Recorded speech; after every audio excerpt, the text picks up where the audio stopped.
कहानी बैचलर सोच से जिम्मेदार जीवन तक।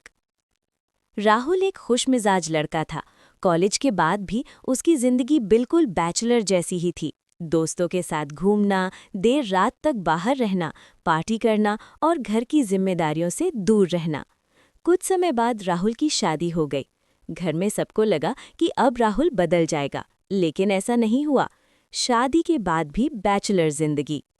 शादी के बाद भी राहुल रोज दोस्तों के साथ घूमने चला जाता। उसकी पत्नी उसका इंतजार करती रहती, कभी खाने के लिए, कभी बात करने के लिए। धीरे धीरे घर में खामोशी बढ़ने लगी। राहुल को लगता था शादी हो गई है, पर जिंदगी तो वही रहनी चाहिए। माँ की समझाइश। एक दिन उसकी माँ ने राहुल को पास बैठाया। माँ की आंखों में प्यार भी था और चिंता भी। माँ बोली, बेटा, शादी जिम्मेदारी होती है, बंधन नहीं। बैचलर जिंदगी में सिर्फ खुद के बारे में सोचना होता है, लेकिन शादीशुदा जिंदगी में किसी और का दिल भी जुड़ा होता है। माँ ने आगे कहा, दोस्त जरूरी हैं, लेकिन पत्नी भी उतनी ही जरूरी है। अगर तू समय नहीं देगा तो रिश्ता धीरे धीरे टूट जाएगा। राहुल पहली बार चुप हो गया।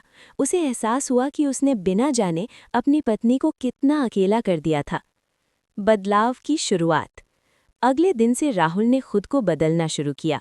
अब वो दोस्तों के साथ भी जाता, लेकिन पत्नी के साथ समय निकालना नहीं भूलता। वो साथ में खाना खाने लगा, बातें करने लगा, छोटी छोटी खुशियां बांटने लगा। धीरे धीरे घर का माहौल फिर से खुशहाल हो गया। उसकी पत्नी मुस्कुराने लगी और राहुल को सुकून मिलने लगा। अंत।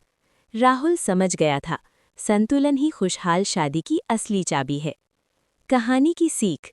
शादी के बाद जिंदगी खत्म नहीं होती, बदलती है। दोस्तों और पत्नी दोनों को समय देना जरूरी है। बैचलर सोच छोड़कर जिम्मेदारी अपनाने से रिश्ते मजबूत होते हैं। समय और समझदारी से हर रिश्ता सही हो सकता है।